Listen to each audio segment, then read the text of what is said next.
All right, let's get right into it. Today, we're going to go way beyond the textbook. We're diving into the real phrases and idioms that native English speakers actually use every single day. This is all about unlocking that colorful, yeah, sometimes confusing, but totally essential part of the language that just makes conversations pop.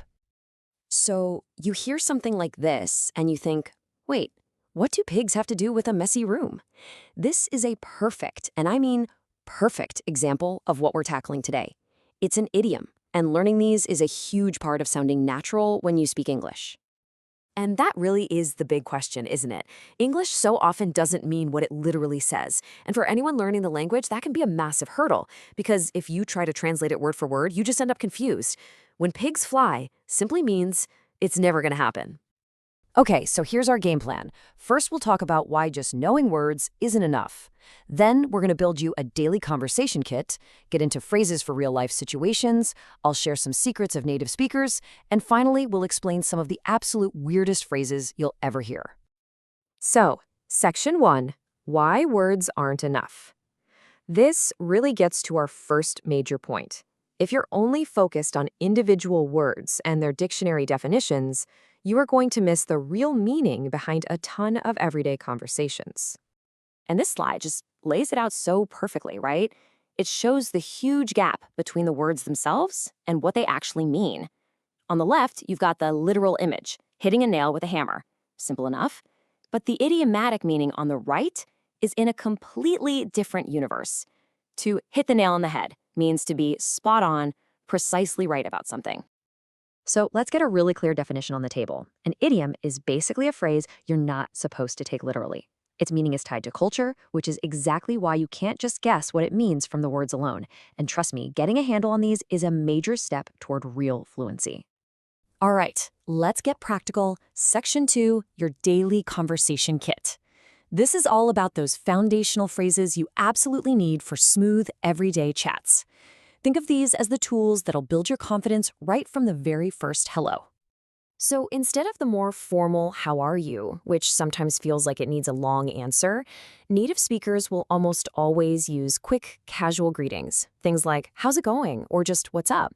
They're super friendly, they're relaxed, and they keep the conversation flowing. You know, a huge part of any good conversation is showing that you're actually listening. Using these quick positive agreements like "exactly" or "absolutely" does just that. It tells the other person, "I hear you," which makes them feel good and encourages them to keep talking. And hey, knowing how to end a conversation politely is just as important as starting one. You don't want to be abrupt. So phrases like, "It was nice chatting with you," or the super common, more casual, "have a good one," let you wrap things up gracefully. Okay, Section 3, Phrases for Real Life. Now we're going to build on that foundation. We're moving into more nuanced phrases, the kind that help you express how you're really feeling or describe what's going on. This is where you start to add some real color and personality to your English. Oh, this is a classic. If you're feeling a little bit sick, maybe you have a cold coming on or a headache, you can say you're feeling under the weather. It's just a softer way to say you're not at 100%. It's usually for minor stuff, not anything really serious. Here is a great piece of slang for you. After a super long day at work or a really tough workout, instead of just saying "I'm tired," you can say "I'm pooped."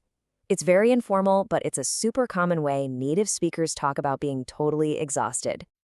Life is complicated, and sometimes our emotions are too. Let's say you're starting an amazing new job. You might be really excited about it, but also kind of sad to leave your old friends at work. That's a perfect time to say you have mixed feelings. Okay, you ready to level up? Section 4, Secrets of Native Speakers. This part is all about those key phrases that can really help you sound more natural. These are the idioms you'll hear all the time in offices, in coffee shops, and just hanging out with friends. This one is absolutely essential for any work environment. When you're done, you've finished your tasks, and you're ready to head home, you just say, "All right, I'm going to call it a day." It's a clear, friendly signal that your workday is over. Okay, these 3 are like conversational power-ups. If you've done your part on a project and you're waiting for someone else's decision, you can say "the ball is in their court." If you want to skip all the small talk and get to the point, you say "let's cut to the chase." And if you don't really have a plan, you're just going to play it by ear. Here's a really fun one that people love to use once they learn it. If you find something incredibly easy to do, you can say it was a piece of cake. So that test you were stressing about, if it turned out to be super easy, yep, it was a piece of cake. All right, for our final section, we are diving into the weirdest, most wonderful corners of the English language. Weird English, explained. These are the phrases that make zero literal sense, but are so useful once you know what they mean and where they came from. These two are famous. And you know what? They mean the exact same thing, to accidentally tell a secret. So you weren't supposed to tell anyone about this surprise party, but it just slipped out. Well, you just let the cat out of the bag, or you spilled the beans. Whoops. This is such a classic phrase, especially for a business meeting or any kind of serious discussion. When you're done with all the pleasantries and it's time to talk about the essential facts, the money, the core problems, the real details, you say, "All right, let's get down to brass tacks." So where in the world does a phrase like that even come from? It's actually from old-timey soup makers. They would hammer literal brass tacks into their work tables for precise measurements.